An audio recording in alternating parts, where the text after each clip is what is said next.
Assalamualaikum warahmatullahi wabarakatuh. Kami dari kelompok 5 akan mempresentasikan materi analisis ketersediaan sumber belajar di Madrasah Ibtidaiyah Nurul Huda 1 Malang. Perkenalkan, nama saya Naura Kuratin Maharani dengan NIM 210103110136. Sebelum menganalisis ketersediaan sumber belajar, kita harus paham mengenai sumber belajar terlebih dahulu. Pengertian sumber belajar. Sumber belajar merupakan sesuatu yang dimanfaatkan pada kegiatan proses belajar mengajar oleh guru dan siswa untuk memudahkan mempelajari dan memahami materi pelajaran. Sumber belajar digunakan untuk mempermudah seseorang dalam mencapai tujuan belajar, terutama untuk memahamkan bidang ilmu yang dipelajari. Adanya sumber belajar, kegiatan pembelajaran yang dilakukan lebih mudah dipelajari dan bermakna. Sumber belajar tidak terbatas bahan cetak dan sarana audiovisual. Sumber belajar dapat berupa buku, teks, media cetak seperti majalah dan koran, media elektronik berupa radio dan televisi, narasumber dan lingkungan sekitar, baik keluarga, sekolah, atau masyarakat. Sumber belajar, baik elektronik maupun non-elektronik, dapat ditemukan kapanpun dan dimanapun sehingga memudahkan siswa dalam belajar. Klasifikasi sumber belajar. Terdapat 6 sumber belajar antara lain 1. Pesan.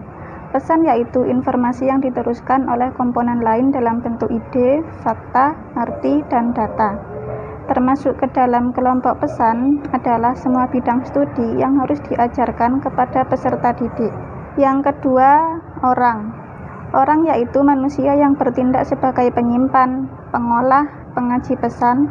Dalam kelompok ini, misalnya pendidik, tutor, tokoh masyarakat, atau orang yang mungkin berinteraksi dengan peserta didik. Yang ketiga yaitu bahan. Bahan adalah perangkat lunak yang mengandung pesan untuk disajikan melalui penggunaan alat atau oleh darinya.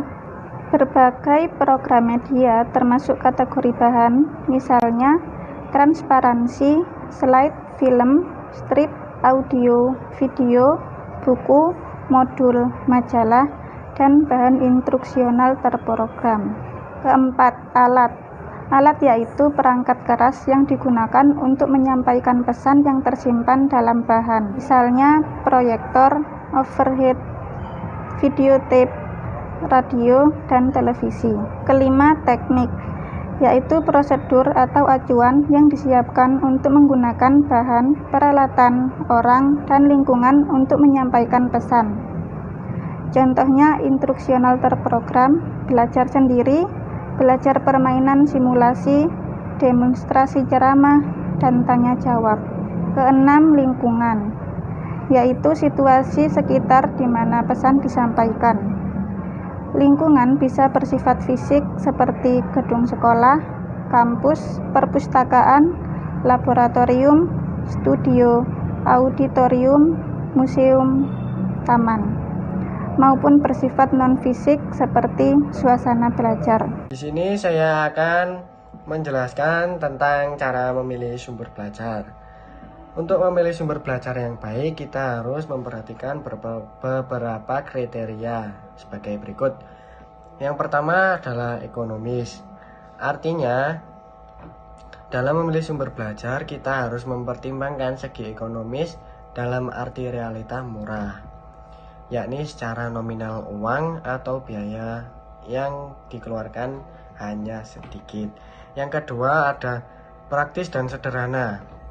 Artinya tidak memerlukan pelayanan atau pengadaan sampingan yang sulit dan langka. Dan sederhana artinya tidak memerlukan pelayanan khusus masyarakat keterampilan yang rumit dan kompleks. Yang ketiga ada bersifat fleksibel atau luas. Artinya dapat dimanfaatkan untuk berbagai tujuan instruksional dan dapat dipertahankan dalam berbagai situasi dan pengaruh. Yang keempat, komponennya sesuai dengan tujuan. Artinya mungkin satu sumber belajar sangat ideal, akan tetapi salah satu bahkan keseluruhan komponen ternyata justru menghambat instruksional. Yang kelima, dapat membantu efisien dan kemudahan pencapaian tujuan belajar. Yang keenam, memiliki nilai positif bagi proses aktivitas pengajaran. Yang terakhir ada sesuai dengan interaksi dan strategi pengajaran yang dirancang atau dilaksanakan. Memilih sumber belajar tidak harus mahal, hanya perlu disesuaikan dengan alokasi dana yang sesuai kebutuhan. Selanjutnya saya akan menjelaskan tentang fungsi sumber belajar. Secara umum, sumber belajar memiliki fungsi sebagai berikut. Yang pertama, meningkatkan produktivitas pembelajaran dengan cara mempercepat laju belajar.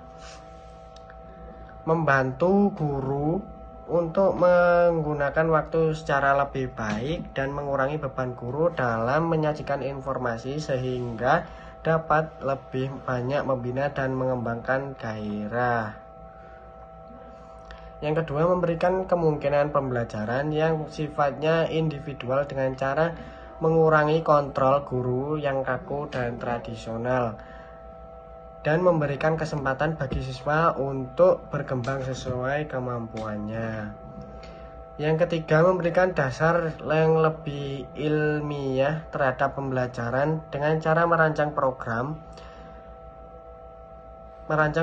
pembelajaran yang lebih sistematis dan mengembangkan bahan pengajaran yang dilandasi penelitian. Yang keempat, lebih memantapkan pembelajaran dengan jalan meningkatkan kemampuan sumber belajar dan menyajikan informasi yang lebih konkret. Yang kelima, memungkinkan belajar secara seketika, yaitu mengurangi kesenjangan antara pembelajaran yang bersifat verbal dan abstrak dengan realitas yang sifatnya konkret dan memberikan pengetahuan yang sifatnya langsung. Yang terakhir, memungkinkan penyajian pembelajaran yang lebih luas dengan menyajikan informasi yang mampu menembus batas geografis. Terima kasih, sekian dari saya. Selanjutnya akan dilanjutkan oleh teman saya. See you. Baik, di sini saya akan melanjutkan presentasi dari kelompok saya, yaitu tentang mengenai pembagian kelompok sumber belajar. Nah, pembagian kelompok sumber belajar sendiri itu ada dua, yaitu sumber belajar yang secara disengaja atau yang direncanakan, dan yang kedua sumber belajar yang karena dimanfaatkan. Nah, sumber belajar yang disengaja atau yang direncanakan sendiri itu adalah sumber belajar yang secara khusus telah dikembangkan sebagai komponen, sebagai sistem institusional untuk memberikan fasilitas belajar yang terarah dan bersifat formal. Nah, sedangkan sumber belajar pembelajaran yang karena dimanfaatkan sendiri adalah sumber belajar yang tidak secara khusus didesain untuk keperluan pembelajaran, namun dapat ditemukan dan dapat diaplikasikan sebagai media pembelajaran. Nah, di sisi lain, guru menjelaskan itu mengenai dari berbagai sumber, yaitu bisa melalui papan tulis, proyektor, ataupun dari media-media yang lain atau aplikasi yang lain. Dan guru dapat mendapatkan sumber-sumber media belajar dari berbagai situs jangkauan pembelajaran. Nah, dan yang terakhir yaitu mengenai hasil analisis ketersediaan sumber belajar di MI Nurul Huda 1 Malang yang telah saya dan kelompok saya amati melalui via wawancara via WhatsApp. Nah, ketersediaan sumber belajar terhadap hasil belajar peserta didik di Madrasah Ibtidaiyah Nurul Huda 1 Malang itu sangat cukup tersedia, dan seringkali diadakannya pertemuan kelompok. Setiap mata pelajaran, masing-masing guru itu mencari inovatif agar pembelajaran tidak merasa membosankan. Nah, di sisi lain, sering juga diadakan rapat pusat serta koordinasi dengan Kementerian Agama untuk mencari solusi dari permasalahan yang sedang dialami oleh madrasah. Dan hasil belajar yang diperoleh peserta di Madrasah Ibtidaiyah Nurul Huda 1 Malang itu menggunakan kurikulum 2013 dan sudah cukup baik meskipun ada yang kurang. Bisa memahami tentang pembelajaran tetapi mereka tetap bisa mencapai target KKM. Nah, cukup sekian dari presentasi kelompok 5. Bila ada kata atau pengucapan, saya mewakili teman-teman memohon maaf sebesar-besarnya.